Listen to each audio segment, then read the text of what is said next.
आज के इस टॉपिक के अंतर्गत हम लोग हिमालय के वर्गीकरण को पढ़ेंगे और देखेंगे कि हिमालय को कितने प्रकार से वर्गीकृत किया जाता है। तो हिमालय को मुख्य रूप से दो प्रकार से वर्गीकृत किया गया है। पहला होता है कि नदियों के आधार पर, और दूसरा वर्गीकरण जो होता है पर्वत श्रेणियों के आधार पर। तो पर्वत श्रेणियों के आधार पर अगर हम देखें तो हिमालय को मुख्य रूप से तीन भागों में वर्गीकृत किया जाता है। पहला भाग होता है ट्रांस हिमालय। ट्रांस हिमालय के अंतर्गत हम हिमालय की शाखाओं को सम्मिलित करते हैं।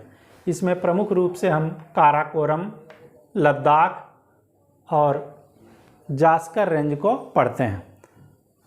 और दूसरा भाग जो होता है ये मुख्य हिमालय है। मुख्य हिमालय के अंतर्गत हम लोग ग्रेटर हिमालय, उसके साउथ में मिडिल हिमालय और फिर उसके साउथ में शिवालिक हिमालय का अध्ययन करते हैं। और तीसरा होता है पूर्वांचल हिमालय। और पूर्वांचल हिमालय के अंतर्गत हम लोग पूर्वोत्तर भारत में जो प्रमुख पहाड़ियाँ पाई जाती हैं, पर्वत श्रेणियाँ पाई जाती हैं, तो उसका अध्ययन करते हैं। तो श्रेणी के आधार पर हिमालय को तीन भागों में बांटा गया। ट्रांस हिमालय, उसके बाद मुख्य हिमालय और तीसरा है पूर्वांचल हिमालय।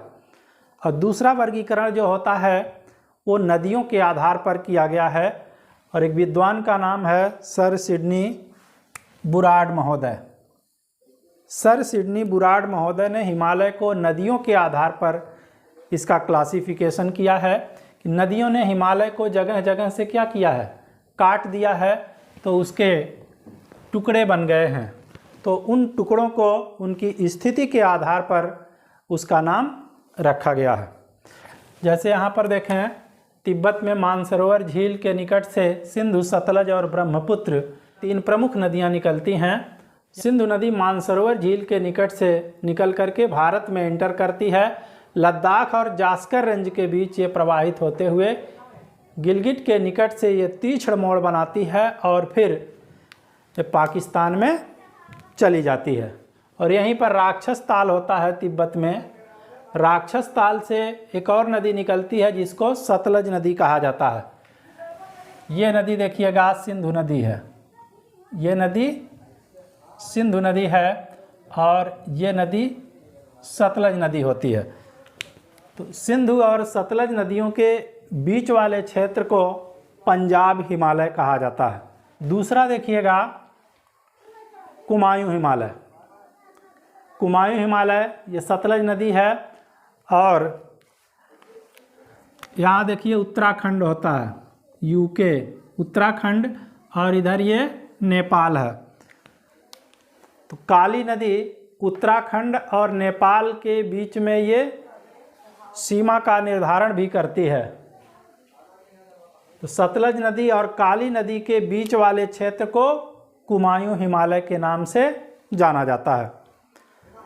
ये देखिए स्टेट सिक्किम होता है। सिक्किम में एक तीस्ता नदी प्रवाहित होती है और ये दार्जिलिंग की पहाड़ियों को, यहाँ पर सिक्किम में दार्जिलिंग की पहाड़ियाँ होती हैं, दार्जिलिंग की पहाड़ियों को काटती हुई ये बांग्लादेश में आती है और बांग्लादेश में आने के बाद ब्रह्मपुत्र नदी में मिल जाती है और ये तीस्ता नदी है।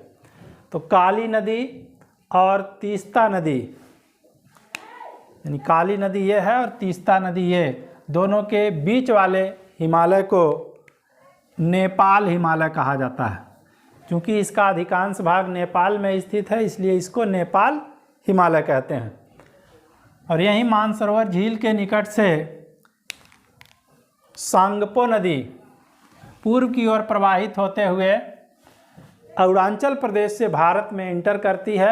अरुणाचल प्रदेश में इसको दिहंग नदी के नाम से जाना जाता है। और वही नदी जब असम में जाती है तो उसी को ब्रह्मपुत्र नदी कहते हैं। तो ये दिहंग नदी है या इसी को हम ब्रह्मपुत्र नदी कहते हैं। तो तीस्ता नदी और ब्रह्मपुत्र नदी के बीच का जो हिमालय होता है उसको असम हिमालय के नाम से जाना जाता है। क्योंकि यहाँ पर देखिएगा पूर्वोत्तर भारत का एक प्रमुख राज्य असम स्थित होता है, उसी के नाम पर इसको असम हिमालय कहते हैं। उसके बाद ब्रह्मपुत्र नदी या दिहंग नदी, और ये वाला स्टेट जो होता है मिजोरम है। इन दोनों के बीच वाले क्षेत्र को पूर्वोत्तर हिमालय कहते हैं, क्योंकि अरुणाचल प्रदेश से इस प्रकार से हिमालय है, देखिएगा ऐसे हिमालय की श्रेणियाँ, अरुणाचल प्रदेश से हिमालय क्या हो गया है, दक्षिण की ओर बैंड हो गया है, मुड़ गया है।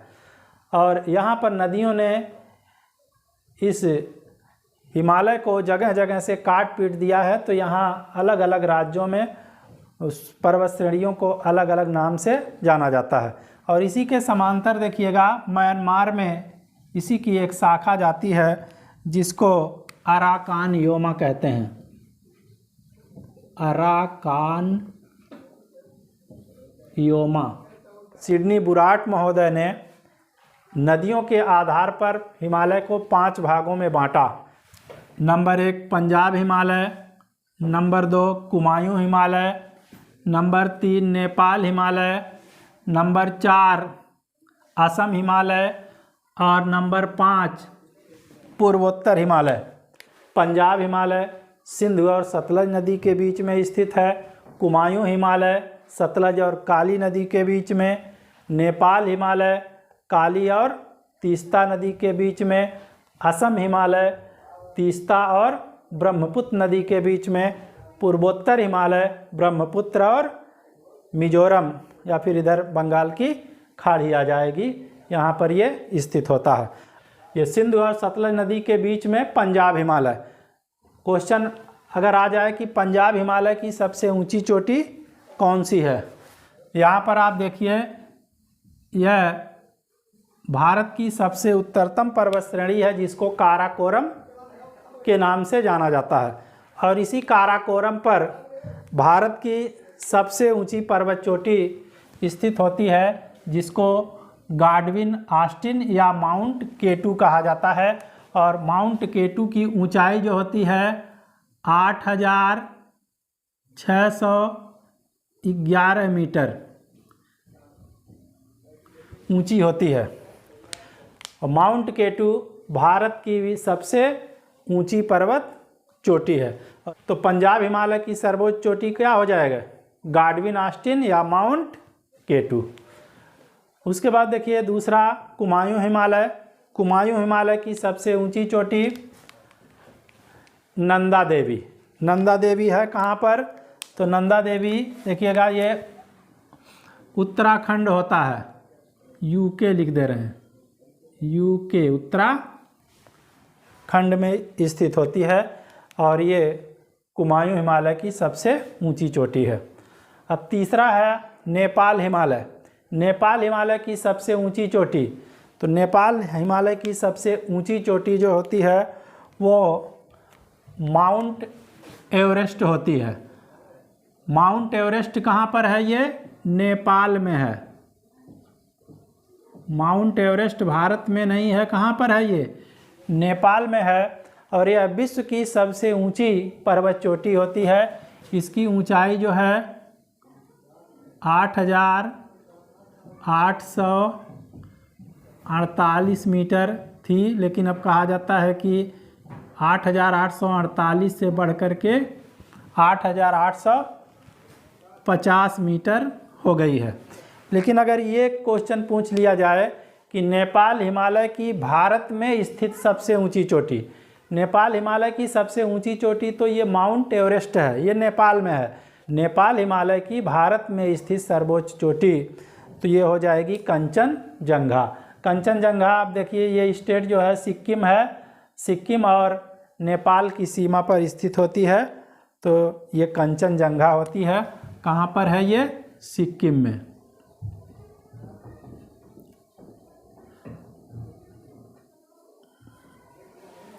नेपाल हिमालय की भारत में स्थित सबसे ऊंची चोटी कौन है, कंचनजंगा। उसके बाद देखिए तीस्ता और ब्रह्मपुत्र नदी के बीच में असम हिमालय है। असम हिमालय की सबसे ऊंची चोटी जो होती है वो नामचा बरवा है। और ये नामचा बरवा कहाँ पर है, अरुणाचल प्रदेश में। अरुणाचल प्रदेश अरुणाचल प्रदेश में नामचा बरवा। नदियों के आधार पर सर सिडनी बुराट ने 5 भागों में हिमालय को डिवाइड किया है। पहला है पंजाब हिमालय, दूसरा कुमायूं हिमालय, तीसरा नेपाल हिमालय, चौथा असम हिमालय, पांचवा पूर्वोत्तर हिमालय। सिंधु और सतलज के बीच में पंजाब हिमालय, सतलज और काली नदी के बीच में कुमायूं हिमालय, काली नदी और तीस्ता नदी के बीच में नेपाल हिमालय, तीस्ता नदी और ब्रह्मपुत्र नदी के बीच में असम हिमालय, ब्रह्मपुत्र नदी और मिजोरम के बीच में ये पूर्वोत्तर हिमालय स्थित होता है। पंजाब हिमालय की सबसे ऊंची चोटी माउंट केटू या गाडविन ऑस्टिन है। कुमायूं हिमालय की सर्वोच्च चोटी नंदा देवी। नेपाल हिमालय की सबसे ऊंची चोटी माउंट एवरेस्ट है, लेकिन नेपाल हिमालय की भारत में स्थित सबसे ऊंची चोटी कंचनजंगा सिक्किम में स्थित होती है। असम हिमालय की सबसे ऊंची चोटी नामचा बरवा है, और ये नामचा बरवा जो होती है ये अरुणाचल प्रदेश में स्थित होती है। तो जल्दी से आप लोग इसका स्क्रीनशॉट ले लें। इसके बाद हम पर्वत श्रेणियों के आधार पर हिमालय का विभाजन, हिमालय पर्वत का नदियों या प्रादेशिक आधार पर विभाजन पढ़ने के बाद अब हम लोग इसका दूसरा विभाजन पढ़ेंगे जो श्रेणियों के अनुसार किया गया है। तो हिमालय पर्वत को श्रेणियों के अनुसार प्रमुख रूप से 3 भागों में डिवाइड किया जाता है। पहला होता है ट्रांस हिमालय। ट्रांस हिमालय के अंतर्गत हिमालय की शाखाओं को सम्मिलित किया जाता है, जिसमें सबसे उत्तर में काराकोरम, फिर उसके दक्षिण में लद्दाख और फिर उसके साउथ में जास्कर श्रेणी होती है। और लद्दाख श्रेणी का ही विस्तार तिब्बत में कैलाश पर्वत श्रेणी होती है। इसको भी ट्रांस हिमालय या पार हिमालय के अंतर्गत हम लोग पढ़ लेते हैं। और दूसरा मुख्य हिमालय। मुख्य हिमालय का विस्तार हम देखेंगे कि ये नंगा पर्वत होता है। ये पर्वत है नंगा पर्वत, नंगा पर्वत। नंगा पर्वत से लेकर के अरुणाचल प्रदेश में ये नामचा बरवा होता है। ये चोटी होती है, यहाँ तक पाया जाता है। और मुख्य हिमालय की 3 श्रेणियाँ होती हैं, जिसमें जो सबसे उत्तर में श्रेणी है उसको महान हिमालय कहा जाता है। बीच वाले को, जो ब्लैक रंग से हमने बनाया है, बीच वाले को मध्य हिमालय कहा जाता है। और सबसे साउथ में जो है, दक्षिण में, इसको शिवालिक हिमालय के नाम से जाना जाता है।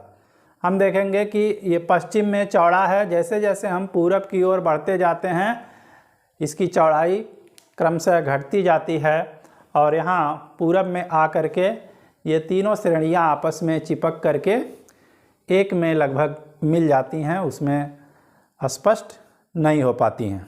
नंबर 3 होता है पूर्वोत्तर हिमालय। इस प्रकार से जा करके हिमालय अरुणाचल प्रदेश में ऐसे साउथ की ओर ये मुड़ गया है, जिसको हम पूर्वोत्तर हिमालय कहते हैं। जैसे क्लिफ नहीं होती है, जो लड़कियां बाल में क्लिफ लगाती हैं, उसी प्रकार से यहाँ पर भी हम देख रहे हैं कि हिमालय इस प्रकार से ऐसे, और यहाँ पर दक्षिण की ओर मुड़ गया है, इसलिए इसको हेयर क्लिप बैंड के नाम से जाना जाता है, या इसको अक्ष संघी मोड़ कहते हैं। और इसकी एक शाखा म्यांमार में चली गई है, बर्मा में चली गई है, इसी के लगभग समांतर होती है। इसको अराकान योमा या योमा की पहाड़ी के नाम से जाना जाता है। हिमालय पर्वत को श्रेणियों के आधार पर 3 भागों में बांटा गया। नंबर 1 ट्रांस हिमालय, नंबर 2 मुख्य हिमालय, और नंबर 3 पूर्वोत्तर हिमालय। अब हम देखेंगे कि ट्रांस हिमालय में कौन कौन सी पर्वत श्रेणियाँ आती हैं और उसकी सर्वोच्च चोटी कौन कौन सी स्थित होती हैं। ये भारत की सबसे उत्तरतम पर्वत श्रेणी है, जिसको काराकोरम कहा जाता है। और ये काराकोरम रेंज भारत के उत्तर में पामीर का पठार होता है, जिसको पामीर की गांठ के नाम से जाना जाता है, और इसको विश्व की छत भी कहा जाता है। ये काराकोरम रेंज जो होता है, यहाँ पामीर के पठार से ये कनेक्टेड होता है, उसी पामीर के गांठ से जुड़ा हुआ है। काराकोरम रेंज भारत का सबसे उत्तरतम पर्वत श्रेणी है, और इसी काराकोरम रेंज पर भारत की सबसे ऊंची पर्वत श्रेणी स्थित है, जिसको माउंट केटू या गॉडविन ऑस्टिन कहते हैं। माउंट केटू की जो ऊंचाई है 8,611 मीटर होती है, किलोमीटर नहीं है। गॉडविन ऑस्टिन या माउंट केटू की ऊंचाई 8,611 मीटर होती है। काराकोरम के दक्षिण में दूसरी पर्वत श्रेणी है, जिसको लद्दाख पर्वत श्रेणी कहते हैं। और लद्दाख पर्वत श्रेणी की सबसे ऊंची जो चोटी होती है, यहाँ पर इसको राका पोसी कहा जाता है। काराकोरम की सबसे ऊंची चोटी माउंट केटू या गॉडविन ऑस्टिन, लद्दाख की सबसे ऊंची चोटी राका पोसी होती है। और तीसरी पर्वत श्रेणी ये जास्कर होती है, ये लद्दाख के दक्षिण में स्थित होती है और इसकी सबसे ऊंची चोटी इसको नुनकुन कहा जाता है। क्या कहते हैं? नुनकुन। तो इस प्रकार से हमने देखा कि काराकोरम की सबसे ऊंची चोटी गॉडविन ऑस्टिन या माउंट केटू, ठीक है, और यह भारत की सबसे ऊंची चोटी है। और ये गॉडविन ऑस्टिन जो होती है पाक अधिकृत कश्मीर में स्थित होती है। कश्मीर का वह हिस्सा जिसको पाकिस्तान ने अवैध रूप से कब्जा कर लिया है, उसको पाक अधिकृत कश्मीर या पाक ऑक्यूपाइड कश्मीर के नाम से जाना जाता है।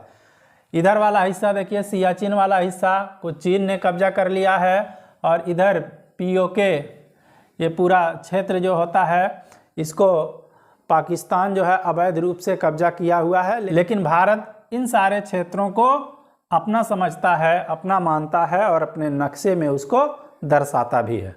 अगर ये क्वेश्चन आ जाए कि माउंट केटू कहाँ पर स्थित है, तो माउंट केटू काराकोरम पर्वत श्रेणी पर स्थित तो है ही, लेकिन ये पाक अधिकृत कश्मीर में स्थित है।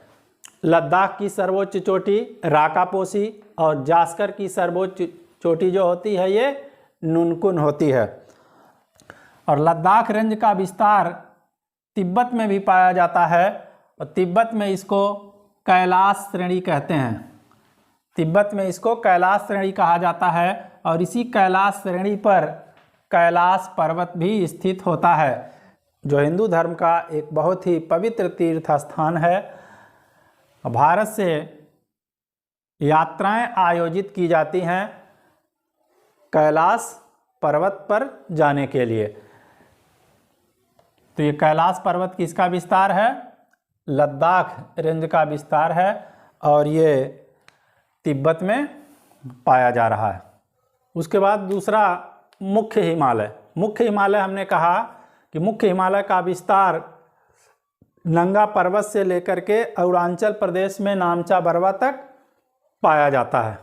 नंगा पर्वत की ऊंचाई जो होती है ये 8,126 मीटर होती है और नामचा बरवा 7,756 मीटर। तो इस प्रकार से हम देख रहे हैं कि ये नंगा पर्वत जो है नामचा बरवा से ऊंचा है। नदियों के आधार पर अगर हम देखें तो यहाँ सिंधु नदी एक गार्ज का निर्माण करती है लद्दाख रेंज को काट करके, जिसको सिंधु गार्ज कहा जाता है। और यहाँ पर ब्रह्मपुत्र नदी या दिहंग नदी का गार्ज होता है। तो सिंधु गार्ज से लेकर के दिहंग या ब्रह्मपुत्र गार्ज तक मुख्य हिमालय का विस्तार पाया जाता है। भारत का सबसे गहरा गार्ज जो होता है वो सिंधु नदी का गार्ज होता है और ये सिंधु नदी बुंजी नामक स्थान पर इस गार्ज का निर्माण करती है, इसलिए इसको बुंजी गार्ज के नाम से जाना जाता है। सिंधु नदी ने जो गार्ज का निर्माण किया है वो लद्दाख रेंज को काट करके किया है। ये मान लीजिए लद्दाख रेंज है, ठीक है। तो इसको सिंधु नदी ने क्या किया है? काट दिया है। सिंधु नदी ने इसको काट दिया है और इस प्रकार से इसकी ढाल एकदम खड़ी हो गई है। तो इधर यहाँ पर खड़े होकर के अगर हम देखेंगे तो नदी एकदम नीचे ऐसे प्रवाहित होते हुए दिखाई देगी। और ये भारत का सबसे गहरा गार्ज होता है और इसकी जो गहराई होती है 5200 मीटर, 5200 मीटर होती है, या हम कह सकते हैं कि लगभग 5 किलोमीटर होती है। तो भारत का सबसे गहरा गार्ज जो होता है ये सिंधु नदी का गार्ज है, क्योंकि सिंधु नदी यहाँ बुंजी नामक स्थान पर इस गार्ज का निर्माण करती है, इसलिए इसको बुंजी गार्ज के नाम से जाना जाता है। और इस गार्ज का निर्माण किस रेंज को काट करके हुआ है? लद्दाख रेंज को काट करके सिंधु नदी ने बुंजी गार्ज का निर्माण किया है।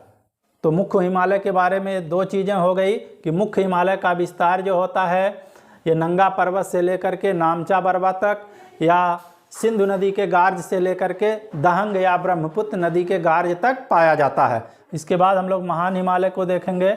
ये उत्तर में जो पर्वत श्रेणी दिखाई दे रही है यही महान हिमालय है। इसको महान हिमालय इसलिए कहा जाता है क्योंकि विश्व की सबसे ऊंची चोटियां इसी महान हिमालय पर स्थित होती हैं। तो महान हिमालय पर स्थित विश्व की सबसे ऊंची चोटी माउंट एवरेस्ट होती है। माउंट एवरेस्ट किस हिमालय पर स्थित है? ये महान हिमालय पर स्थित है और ये विश्व की सबसे ऊंची चोटी होती है और ये नेपाल देश में स्थित होती है। इसकी ऊंचाई जो होती है माउंट एवरेस्ट की 8,848 मीटर से बढ़कर के 8,850 मीटर हो गई है। कुछ विद्वान ये मानते हैं कि माउंट एवरेस्ट की ऊंचाई पहले जो 8,848 मीटर थी अब 2 मीटर एक्स्ट्रा हो गई है, बढ़ गई है। ठीक है। और अगर आता है कि महान हिमालय पर स्थित भारत की सबसे ऊंची चोटी, माउंट एवरेस्ट देखिए महान हिमालय पर स्थित चोटी है, लेकिन ये कहाँ पर है? नेपाल देश में है, ये भारत में नहीं है। तो क्वेश्चन यहाँ से आता है कि महान हिमालय पर स्थित भारत की सबसे ऊंची चोटी कौन है? तो महान हिमालय पर स्थित भारत की सबसे ऊंची चोटी कंचनजंगा है, जिसकी ऊंचाई 8,598 मीटर होती है। ये सिक्किम और नेपाल की सीमा पर स्थित होती है। ठीक है। तो महान हिमालय की सबसे ऊंची चोटी माउंट एवरेस्ट है, लेकिन अगर ये क्वेश्चन आता है कि महान हिमालय पर स्थित भारत की सबसे ऊंची चोटी, तो ये कंचनजंगा हो जाएगी, क्योंकि माउंट एवरेस्ट भारत में स्थित नहीं है, ये नेपाल में स्थित है। अब उसके बाद देखिए महान हिमालय के दक्षिण में ये बीच वाला ब्लैक रंग से जो पर्वत श्रेणी दिख रही है ये मिडिल हिमालय या इसको लघु हिमालय भी कहा जाता है। इसको मध्य हिमालय या इसी को लघु हिमालय भी कहते हैं। लघु हिमालय। और इस लघु हिमालय को नदियों ने क्या किया है? जगह जगह से काट पीट दिया है। क्रमबद्ध रूप से ये नहीं पाई जाती है, बल्कि नदियों के द्वारा खंडित कर दी गई है और ये खंडित अवस्था में पाई जाती है। और इसके अलग अलग क्षेत्रों में अलग अलग नाम होते हैं। जैसे ये देखिएगा जम्मू कश्मीर होता है, जम्मू कश्मीर में ये मध्य हिमालय का भाग है और इस मध्य हिमालय को जम्मू कश्मीर में पीर पंजाल कहा जाता है। ठीक है। उसके बाद यहाँ पर आप देखेंगे हिमाचल प्रदेश स्थित होता है। हिमाचल प्रदेश, तो हिमाचल प्रदेश में ये देखिए जम्मू कश्मीर में है। जम्मू कश्मीर में मध्य हिमालय को पीर पंजाल कहा जा रहा है। हिमाचल प्रदेश होता है ये। हिमाचल प्रदेश में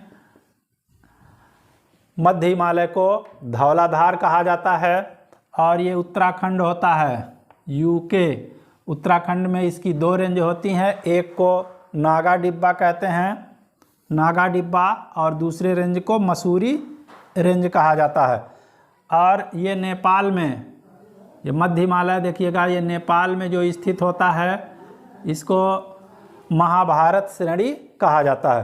तो क्वेश्चन यहाँ से पूछा जा सकता है कि महाभारत श्रेणी किसको कहा जाता है? तो महाभारत श्रेणी मध्य हिमालय को कहा जा रहा है। और कहाँ पर कहा जा रहा है? नेपाल में। ठीक है। तो ये इसके नाम हो गए। आगे भी सिक्किम में सिक्किम हिमालय, भूटान में भूटान, और इस तरह से उसका नाम होते हुए चला जाएगा। हमने देखा कि महान हिमालय की भारत में स्थित सबसे ऊंची चोटी कंचनजंगा है। मध्य हिमालय पर स्थित भारत की सबसे ऊंची चोटी जो होती है ये नंदा देवी है। जिस प्रकार से महान हिमालय पर स्थित भारत की सबसे ऊंची चोटी कंचनजंगा होती है, ये कंचनजंगा है, तो उसी प्रकार से यहाँ हम देख रहे हैं कि लघु या मध्य हिमालय पर स्थित भारत की सबसे ऊंची चोटी नंदा देवी होती है। नंदा देवी है, इसकी ऊंचाई 7,816 मीटर है और ये किस राज्य में है? उत्तराखंड राज्य में स्थित है। सबसे दक्षिण में ये शिवालिक रेंज पाया जाता है। शिवालिक रेंज सबसे नवीन है और यहाँ पर जो चट्टानें पाई जाती हैं वो बड़ी मुलायम चट्टानें होती हैं। देखिए, क्वेश्चन पूछा जा सकता है कि जो जास्कर श्रेणी है, जैसे हमने बताया काराकोरम, लद्दाख, ये जास्कर, तो ये जास्कर श्रेणी जो होती है ये महान हिमालय का हिस्सा है। जास्कर श्रेणी किस हिमालय का हिस्सा होती है? महान हिमालय का हिस्सा होती है, या दूसरे शब्दों में हम कह सकते हैं कि मुख्य हिमालय का हिस्सा होती है, किंतु इसको ट्रांस हिमालय के अंतर्गत पढ़ते हैं। पार हिमालय क्या होता है?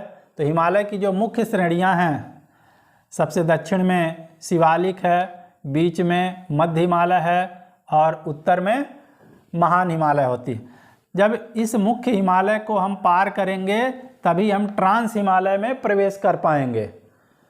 तो इसीलिए इस ट्रांस हिमालय को पार हिमालय भी कहा जाता है, क्योंकि मुख्य हिमालय को पार करने के बाद ही हम वहाँ पर पहुँच पाएंगे। तो इस प्रकार से हम लोगों ने श्रेणियों के आधार पर हिमालय के विभाजन को पढ़ा, जिसमें पहला था ट्रांस हिमालय। ट्रांस हिमालय में काराकोरम, लद्दाख, जास्कर और कैलाश रेंज। काराकोरम की सबसे ऊंची चोटी गाडविन ऑस्टिन, यह भारत की भी सबसे ऊंची चोटी होती है। लद्दाख की सबसे ऊंची चोटी राकापोसी होती है और जास्कर की सबसे ऊंची चोटी जो है ये नुनकुन होती है। मुख्य हिमालय का विस्तार नंगा पर्वत से लेकर के अरुणाचल प्रदेश में नामचा बरवा तक, या हम कह सकते हैं कि सिंधु नदी के गार्ज से लेकर के दहंग या ब्रह्मपुत्र नदी के गार्ज तक पाया जाता है। इसकी जो लंबाई होती है 2400 किलोमीटर या 2500 किलोमीटर पाई जाती है। इसकी 3 प्रमुख श्रेणियां होती हैं: महान हिमालय, बीच वाला मध्य या लघु हिमालय और सबसे दक्षिण में शिवालिक या बाह्य हिमालय इसको कहा जाता है। महान हिमालय की सबसे ऊंची चोटी जो होती है ये विश्व की भी सबसे ऊंची चोटी है, जिसको माउंट एवरेस्ट कहा जाता है। ये नेपाल में स्थित है, जबकि महान हिमालय पर स्थित भारत की सबसे ऊंची चोटी जो होती है वो कंचनजंगा है। ठीक है। उसके बाद मध्य हिमालय है। मध्य हिमालय खंडित अवस्था में पाया जा रहा है। जम्मू कश्मीर में इस मध्य हिमालय को पीर पंजाल, हिमाचल प्रदेश में धौलाधार, उत्तराखंड में इसको नागा डिब्बा और मसूरी रेंज के नाम से जाना जाता है और नेपाल में इसको महाभारत श्रेणी कहते हैं। मध्य हिमालय की सबसे ऊंची चोटी उत्तराखंड में पाई जाती है, जिसको नंदा देवी कहते हैं, और सबसे दक्षिण में शिवालिक या बाह्य हिमालय होता है। यह सबसे नवीन है और यहाँ पर मुलायम चट्टानें पाई जाती हैं। अरुणाचल प्रदेश में हिमालय दक्षिण की ओर मुड़ गया है, जिसको हेयर क्लिप बैंड या अक्ष संघी मोड़ के नाम से जाना जाता है। पूर्वोत्तर में नदियों के द्वारा इसको जगह जगह से काट दिया गया है, तो इन श्रेणियों का अलग अलग राज्यों में अलग अलग नाम होता है। और इसी के समांतर एक शाखा इसकी म्यांमार में चली गई है, बर्मा में, जिसको अराकान योमा के नाम से जानते हैं। तो इस प्रकार से आज के क्लास में हम लोगों ने हिमालय का विभाजन, प्रादेशिक विभाजन या फिर नदियों के आधार पर विभाजन पढ़ा, और दूसरा विभाजन जो था वो श्रेणी के आधार पर था, उसको भी हम लोगों ने देखा। इसके बाद हम अगले क्लास में मिलते हैं, तब तक के लिए धन्यवाद।